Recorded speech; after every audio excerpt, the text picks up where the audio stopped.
अस्सलाम वालेकुम एवरीवन। उम्मीद है कि आप सब लोग खैर खैरियत से होंगे। तो आज का लेक्चर स्टार्ट करते हैं।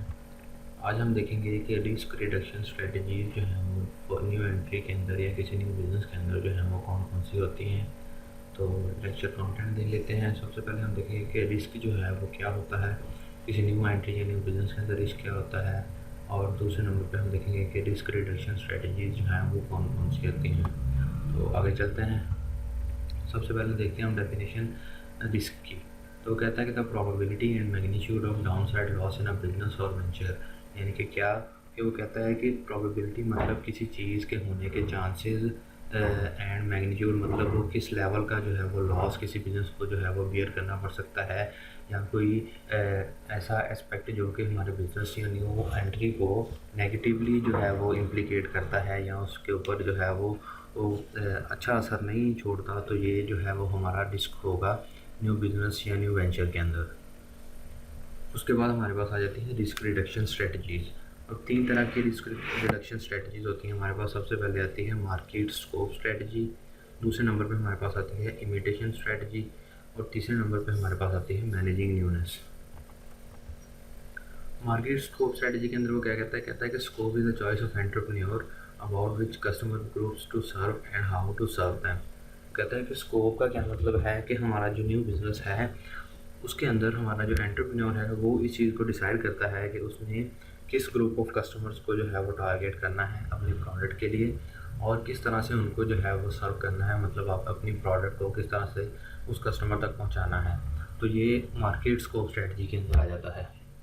दूसरे नंबर पे वो कहता है कि the choice of market scope ranges from a narrow to a broad scope strategy and depends on the type of risk the entrepreneur believes is more important to reduce. यानी कि वो कहता है कि जो मार्केट है उसका स्कोप जो है वो एंटरप्रेन्योर डिफाइन करता है कि आया कि उसका स्कोप जो है वो नैरो होगा या फिर ब्रॉड स्कोप होगा। तो ये दो तरह की स्ट्रेटजीज होती हैं मार्केट स्कोप के अंदर। और वो कहता है कि ये बात भी एंटरप्रेन्योर के ऊपर डिपेंड करती है कि वो रिस्क किस लेवल के रिस्क को जो है वो रिड्यूस करना चाह रहा है। तो ये सारी चीज़ हम मार्केट स्कोप स्ट्रेटजी के अंदर देखते हैं। उसके बाद हमारे पास आ जाता है नैरो स्कोप स्ट्रेटजी। अब नैरो स्कोप स्ट्रेटजी के अंदर वो क्या कहता है, वो कहता है कि narrow scope strategy offers a small product range to a small number of customer groups to satisfy a particular need. वो कहता है कि नैरो स्कोप स्ट्रेटजी के अंदर एंटरप्रेन्योर जो है एक स्मॉल नंबर ऑफ उसके जो कस्टमर हैं या स्मॉल नंबर ऑफ कस्टमर का जो ग्रुप है उसको टारगेट करता है और उनकी कुछ स्पेसिफिक नीड्स को जो है वो फुलफ़िल करता है अपनी प्रोडक्ट के थ्रू। यानी कि क्या मतलब कहना चाह रहा है, वो कह रहा है कि वो जो अपना कस्टमर का जो ग्रुप है या कस्टमर जिनको वो टारगेट करना चाह रहा है उसको जो है वो लिमिटेड रखता है। फॉर एग्जांपल वो कहता है कि मैंने जी कोई प्रोडक्ट जो है वो बच्चों के लिए बनानी है फॉर एग्जांपल, या फिर मैंने कोई प्रोडक्ट ऐसी है जो कि बुज़ुर्गों के लिए बनानी है, यानी कि फॉर एग्जांपल कोई व्हील चेयर है या कोई इस तरह की चीज़ है। तो उसने किसी स्पेसिफिक कस्टमर ग्रुप को टारगेट किया है, तो ये नैरो स्कोप स्ट्रेटजी के अंदर आएगा। कहता है कि the narrow scope can reduce the risk that the firm will face competition with larger more established firms in a number of वे। यानी कि वो कहता है कि जो नैरो स्कोप होता है उसका जो है वो रिस्क का फैक्टर जो है वो कम होता है, क्योंकि अगर वो किसी स्पेसिफिक ग्रुप ऑफ कस्टमर्स को टारगेट करेगा तो उसको बड़ी ऑर्गेनाइजेशन जो कि वेल इस्टेब्लिश्ड ऑर्गेनाइजेशन हैं उनसे मुकाबला नहीं करना पड़ेगा और उसको जो है वो इस चीज़ का बेनिफिट मिलेगा और उसका जो रिस्क का फैक्टर है वो कम होगा। उसके बाद वो कहता है कि broad scope strategy, this strategy can be thought of as a portfolio approach to dealing with uncertainty of different market segments.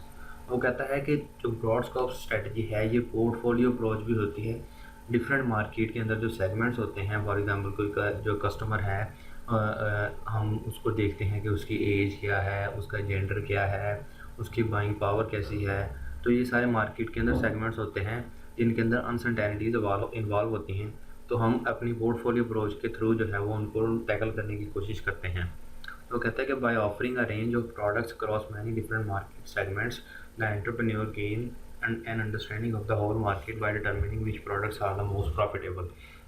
यानी कि वो कहता है कि अब उन मार्केट सेगमेंट्स को जो है वो एंटरप्रेन्योर कैसे टारगेट करता है कि वो डिफरेंट टाइप्स की प्रोडक्ट्स जो हैं डिफरेंट मार्केट सेगमेंट्स के लिए इंट्रोड्यूस करवाता है और फिर उस मार्केट के सेगमेंट की अंडरस्टैंडिंग जो है या इन्फॉर्मेशन उसके रिलेटेड जो है वो गैदर करता है और देखता है कि कौन सी प्रोडक्ट उसकी जो हैं वो मोस्ट प्रॉफिटेबल हैं। फॉर एग्ज़ाम्पल कि जैसे मैं आपको एग्ज़ाम्पल दूँ कि कोका कोला है या पेप्सी है, तो उन्होंने डिफरेंट नंबर ऑफ़ प्रोडक्ट्स जो हैं वो मार्केट के अंदर इंट्रोड्यूस करवाई हैं, जैसे लेज़ है, पेप्सी है, स्प्राइट है, या फिर इस तरह की दूसरे सॉफ्ट ड्रिंक्स जो हैं।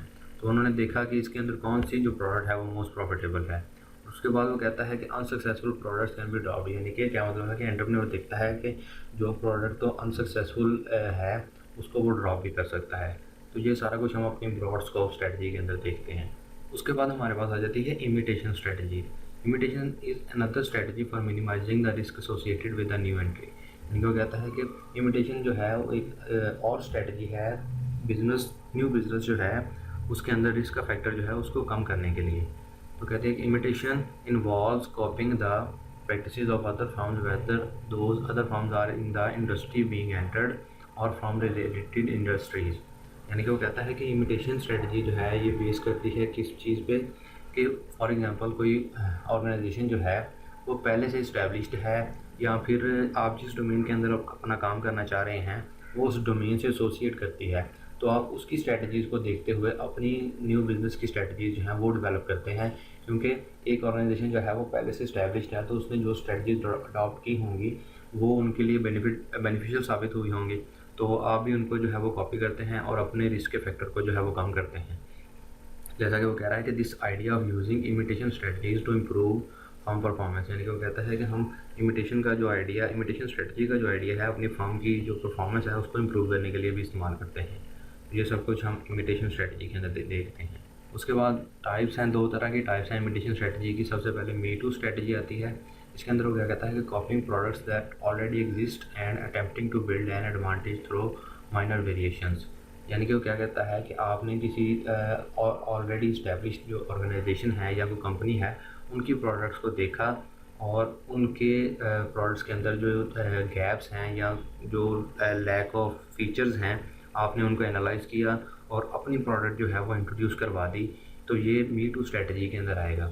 जैसा कि वो एग्जांपल दे रहा है कि आइसक्रीम शॉप फॉर एग्जांपल एक जो है वो शॉप आइसक्रीम के अंदर कोई स्पेसिफिक फ्लेवर जो है वो यूज़ करती हैं, फॉर एग्जांपल वनीला या फिर कोई और कुल्फ़ा फ्लेवर को इस्तेमाल करती हैं। तो आपने क्या किया कि आपने कोई नई जो है वो फ्लेवर जो है वो इंट्रोड्यूस करवा दिया, तो ये क्या हुआ कि प्रोडक्ट वही रही लेकिन आपने उसके अंदर कोई नई वेरिएशन जो है वो इंट्रोड्यूस करवा दी, तो ये मी टू स्ट्रेटजी के अंदर आएगा। उसके बाद फ्रेंचाइजिंग स्ट्रेटजी है। फ्रेंचाइजिंग स्ट्रेटजी का प्योर मतलब ये है कि फॉर एग्जांपल एक पहले से इस्टेब्लिश बिजनेस है, जैसा कि उसने एग्जांपल के अंदर बताया कि मैकडोनल्ड की आपने एक फ्रेंचाइज जो है वो कहा, उनसे रब्ता किया कि मुझे एक फ्रेंचाइज खोलनी है मैकडोनल्ड्स की, तो आप किसी जियोग्राफिक लोकेशन यानी कि किसी सिटी के अंदर अपनी मैकडोनल्ड की फ्रेंचाइज जो है वो खोल सकते हैं।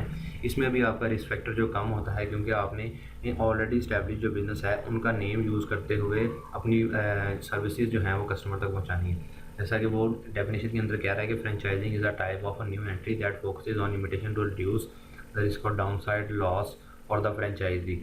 यानी कि वो कहता है कि फ्रेंचाइजिंग जो है ये भी एक रिस्क रिडक्शन स्ट्रेटजी है, जिसमें कि हमारा जो फ्रेंचाइजी है यानी कि जो फ्रेंचाइज ख़रीदना चाह रहा है वो जो है अपने रिस्क को जो है वो रिड्यूस करता है फ्रेंचाइज को ख़रीद के।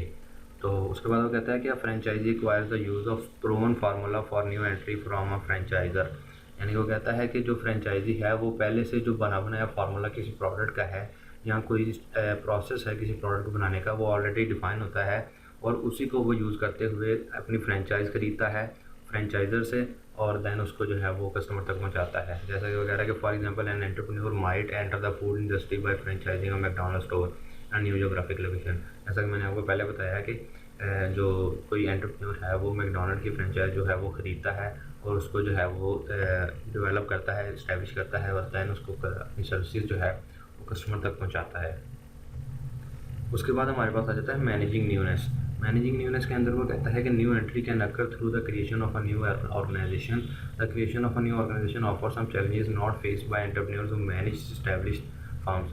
वो कहता है कि न्यू एंट्री जो है वो हम इस तरह से भी जो है वो न्यू बिज़नेस या न्यू एंट्री जो है वो इस तरह से भी आ सकती है कि आपने कोई न्यू ऑर्गेनाइजेशन या कोई न्यू कंपनी स्टार्ट की है तो वो भी एक न्यू एंट्री या न्यू बिज़नेस के अंदर आएगा। तो कहता है कि the creation of new organisation यानी कि वो कहता है कि न्यू ऑर्गेनाइजेशन जो है जब आपने बनाई तो आपको कुछ चैलेंजेस का कुछ डिफ़िकल्टीज़ का सामना करना पड़ेगा उस एंटरप्रेन्योर के बजाय जो कि इस्टेब्लिश्ड फर्म यानी कि जो पहले से बनी हुई कोई कंपनी है या कोई ऑर्गेनाइजेशन है उसको मैनेज कर रहा है। तो आपको जो है वो जो आपने न्यू ऑर्गेनाइजेशन स्टार्ट की है उसके अंदर आपको जो है वो ज़्यादा चैलेंजेस का सामना करना पड़ता है। तो दो तरह की मैनेजिंग न्यूनेस होती है। सबसे पहले वो कहता है कि liabilities of newness. Liabilities of newness का क्या मतलब है कि वो कहता है कि negative implication arising from an organisation newness, for example cost of training employees and responsibility gaps. यानी कि वो कहता है कि फॉर एग्जांपल अब आपने कोई न्यू कंपनी या कोई न्यू बिज़नेस स्टार्ट किया है, ठीक है, तो आपको जो पॉइंट्स या कोई जो एस्पेक्ट्स हैं नेगेटिवली इफ़ेक्ट करेंगे, यानी कि गलत तरीके से जो है वो इन्फ्लुएंस करेंगे आपके बिज़नेस को, तो वो सारे आपके लाइबिलिटीज़ ऑफ न्यूनेस के अंदर आएंगे। जैसे कि एग्जांपल में बता रहा है कि अगर आपने कोई न्यू बिज़नेस स्टार्ट किया है तो ऑब्वियसली आपको अपने एम्प्लॉयज़ को जो है वो ट्रेन करने की ज़रूरत है। तो जो कॉस्ट आपके एम्प्लॉयज़ को ट्रेन करने पे जो है वो खर्च होगी, वो आपकी लाइबिलिटीज़ ऑफ न्यूनेस के अंदर आएगी। और दूसरे नंबर पे जैसे कि आप देखते हैं कि रिस्पॉन्सिबिलिटी गैप मेंशन किया हुआ है। उसका क्या मतलब है कि फॉर एग्जांपल आपने न्यू ऑर्गेनाइजेशन बनाई है, तो इनिशियली आपको नहीं पता कि किस बंदे को क्या रोल असाइन करना है, तो रिस्पॉन्सिबिलिटी गैप भी इसके अंदर आ जाता है, जो कि एक नेगेटिव पॉइंट है आपके न्यू बिज़नेस के लिए। तो ये सारा कुछ हम लाइबिलिटीज़ ऑफ न्यूनेस के अंदर देखते हैं। उसके बाद आता है assets of newness. Assets of newness के अंदर वो कहता है कि positive implication arising from an organisation newness. यानी कि वो कहता है कि अगर आपने कोई न्यू बिज़नेस स्टार्ट किया है तो जो पॉइंट्स या जो फैक्टर्स आपके बिज़नेस को पॉजिटिवली इन्फ्लुएंस करेंगे, वो फैक्टर्स जो हैं वो आपके एसेट्स ऑफ न्यूनेस के अंदर जो है वो लाई करेंगे।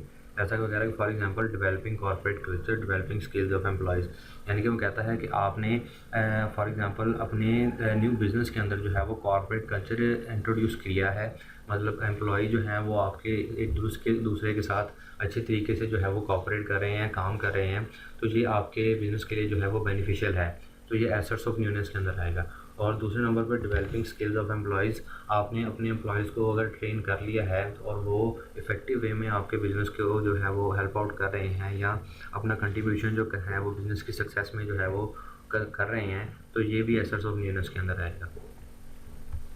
So this is for today. If you have any query, you can ask in the comment section. Thank you very much. Allah Hafiz.